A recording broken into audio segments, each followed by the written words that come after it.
જમીન ખરીદ વેચાણનો જે 117 વર્ષ જૂનો કાયદો છે એ કેન્દ્ર સરકાર હવે બદલવા માટે જઈ રહી છે।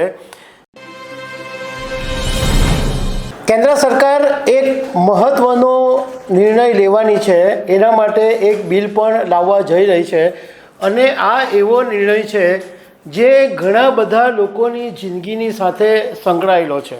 જમીન ખરીદ વેચાણનો જે 117 વર્ષ જૂનો કાયદો છે એ કેન્દ્ર સરકાર હવે બદલવા માટે જઈ રહી છે। તો આના વિશે હું તમારી સાથે વાત કરીશ। મારું નામ રાજેશ શાહ છે અને તમે જોઈ રહ્યા છો ગુજરાતના સૌથી મોટા ડિજિટલ ન્યૂઝ પ્લેટફોર્મ ખબરછે.com। કેન્દ્ર સરકાર એક મોટો ફેરફાર કરવા જઈ રહી છે। જમીન ખરીદ વેચાણનો 117 વર્ષ જૂનો કાયદો છે એ હવે બદલાશે અને કેન્દ્ર સરકાર મહત્ત્વનું બિલ લાવી રહી છે, ઓનલાઈન પ્રોપર્ટી રજિસ્ટ્રેશન।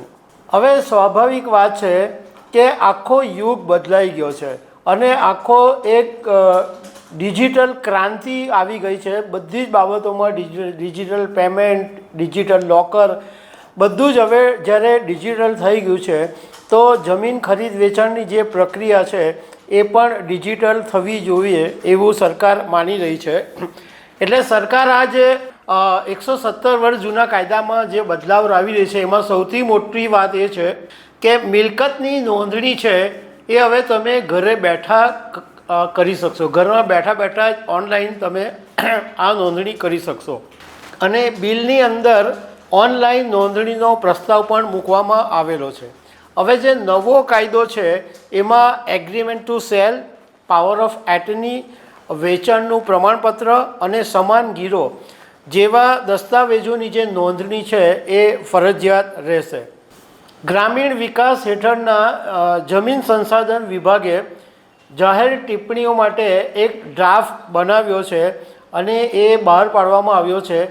ઘણા રાજ્યોએ ઓનલાઈન નોંધણીને મંજૂરી આપવા માટે આ કાયદામાં ફેરફારનો નિર્ણય લીધેલો છે અને નોંધણી કાયદેસર દેશભરમાં લાગુ હોવા છતાં રાજ્ય અને કેન્દ્ર સરકાર એક સાથે મળીને એમાં ફેરફાર કરી શકે છે। સરકાર આ બિલ દ્વારા ઇલેક્ટ્રોનિક નોંધણી પ્રમાણપત્રો અને રેકોર્ડ ડિજિટલ સાથે રાખવાની સિસ્ટમ દાખલ કરવા માંગે છે, જેમાં દસ્તાવેજોને ઓનલાઈન સબમિટ કરવા અને સ્વીકારવાની સુવિધા હશે। આની પાછળનો હેતુ એવો કહેવામાં આવ્યો છે કે છેતરપિંડી અટકાવવા માટે આધાર આધારિત ચકાસણી સિસ્ટમનો પ્રસ્તાવ મૂકવામાં આવેલો છે અને જેમાં વ્યક્તિની સંમતિ જરૂરી રહેશે। જે લોકો એમની માહિતી ઓનલાઈન શેર નહીં કરવા માંગતા હોય એમના માટે અન્ય વિકલ્પો પણ રાખવામાં આવેલો છે। હવે તમને એમ થશે કે આ 117 વર્ષ જૂનો કાયદો શું હતો? તો 117 વર્ષ જૂનો જે કાયદો છે એ ઇન્ડિયન રજિસ્ટ્રેશન એક્ટ 1908 છે અને આ કાયદો બ્રિટિશ શાસન દરમિયાન લાવવામાં આવ્યો હતો, જે મિલકતના ખરીદ વેચાણ, ટ્રાન્સફર, લીઝ, મોર્ગેજ જેવા જે અન્ય જે સંબંધિત દસ્તાવેજો છે એને નિયંત્રિત કરવા માટેનો આ કાયદો હતો અને લોકોને સબ રજિસ્ટ્રારની ઓફિસમાં ફિઝિકલ હાજરી આપવી જરૂરી આની અંદર રાખવામાં આવેલી છે અને આ જે બધી પ્રક્રિયા છે એ મેન્યુઅલ છે। એની સામે હવે લોકોનો સમય નહીં બગડે અને સુરક્ષા મળે એના માટે આ નવો નિયમ લાવવામાં આવી રહ્યો છે।